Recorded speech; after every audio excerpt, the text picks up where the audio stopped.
This week's menu on Anime Kitchen is the Sumire Karaage Roll from Shokugeki No Soma. To begin today's episode, we're making a marinade for our chicken. Into the jar of our stick blender or food processor, we're adding in 30 grams of an onion that's been roughly chopped, 30 grams or roughly 1/8 of an apple that's been cut into chunks with the skins left on, 30 ml or 2 tablespoons of soy sauce, 30 ml or 2 tablespoons of sake, and a 1/4 teaspoon or 1/2 gram each of cayenne pepper and freshly ground black pepper. Blend all of this together until it's a nice smooth paste and then set it off to one side while we prepare our chicken. Just like Yukihira and Nikumi used in the anime, we're going to be using chicken thighs for our karaage because it's objectively the best for karaage fried chicken due to its higher fat content. Preparing this is really simple as we're simply going to cut 500 grams worth of chicken thighs into large bite-sized pieces. Somewhere around a 2.5 centimeter dice works really well here. If you're a little concerned that the chicken pieces look a little bit too big for karaage, don't stress. Because chicken thigh is quite a large muscle, it does contract a fair bit when cooked, so you'll want to cut this a little bit larger than your desired end result. Once all your chicken is cut, you can transfer it into a bowl, and then to that bowl of chicken, we're also going to pour over all of our previously prepared marinade and completely ignore that little chunk of apple that didn't get blended up. Give everything a real good mix to ensure all the chicken is covered, and then we can cover this with plastic wrap and let it marinate in the fridge for at least 30 minutes.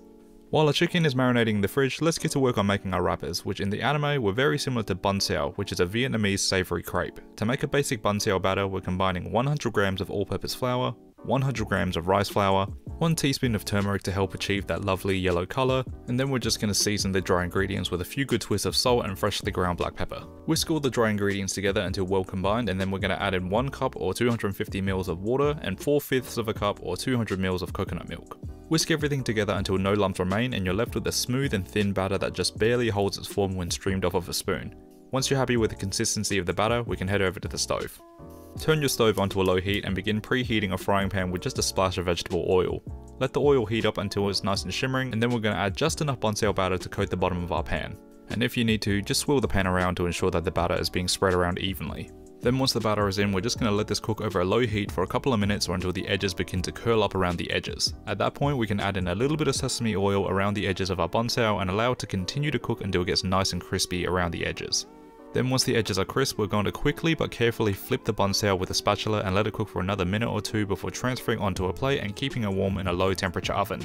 Repeat this process with the rest of the batter and then just keep them warm in the oven while we get ready to fry our chicken. For our karaage chicken, we're preparing a very simple flour dredge. Into a large bowl, we're adding in 3/4 of a cup of all-purpose flour, 1/4 of a cup of corn or potato starch, and then we're also seasoning the flour with some salt and freshly ground black pepper. Now we're just going to give all the dry ingredients a good forking to ensure everything is well combined, and now we can start coating our chicken. So the chicken has marinated in the fridge for about 30 minutes, and then I took it out of the fridge about 15 minutes before dredging just so that it could start to warm up a little bit. Now we're simply placing about 1/3 of our chicken into the flour and tossing all the chicken thoroughly in that flour to ensure every part of it is nicely coated.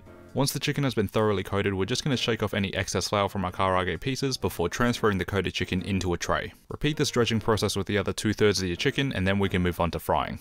While I was dredging the chicken, I've also been preheating some vegetable oil in a saucepan and the oil has now reached 175 degrees Celsius.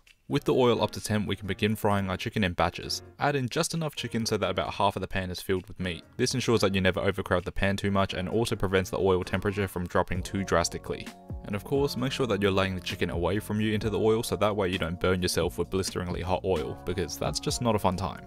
Let the chicken cook for 2.5 minutes before straining them from the oil and let them rest on a wire rack. If you're so inclined, feel free to take a moment to just stare at your beautiful fried chicken. Also, don't worry about them looking a little light at the moment, we're going to double fry them to ensure that the chicken is fully cooked and of course to make it nice and crispy. Continue to fry your chicken in batches until all of them have had their first fry, and then just take a second to admire all of your beautiful little chickie boys.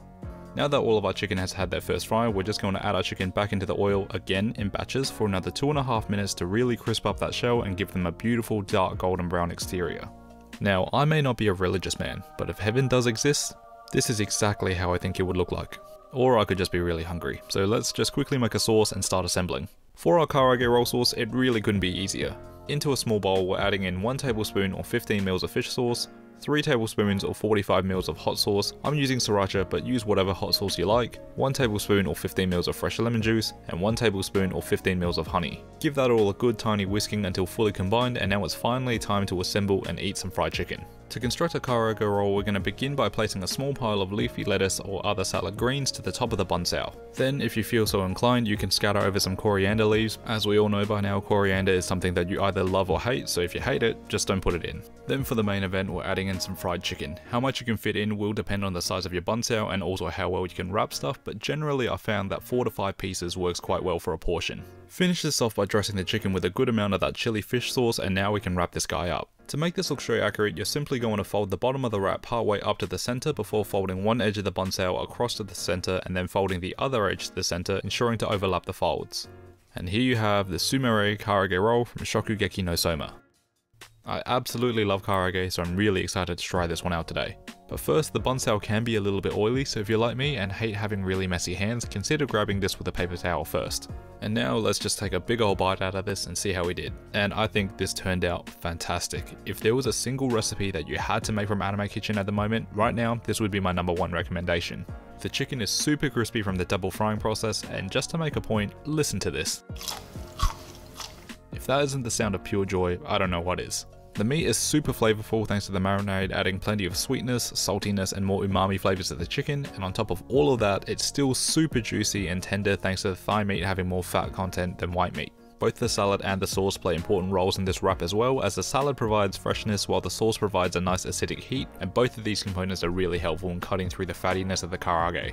Then you've got the Banh Xeo, which is a great vessel to contain everything in this lovely package. It has a soft interior and a lightly crisp outer edge, and the aroma of the coconut milk just subtly comes through at the end for a very pleasant aftertaste. If you ever need to save a shopping district in Japan, I don't think you need to look any further than this roll. As always my friends, thanks so much for watching today's episode. If you enjoyed it, let me know by dropping a like down below, and let me know in the comments what food from anime and other media you like to see in the future.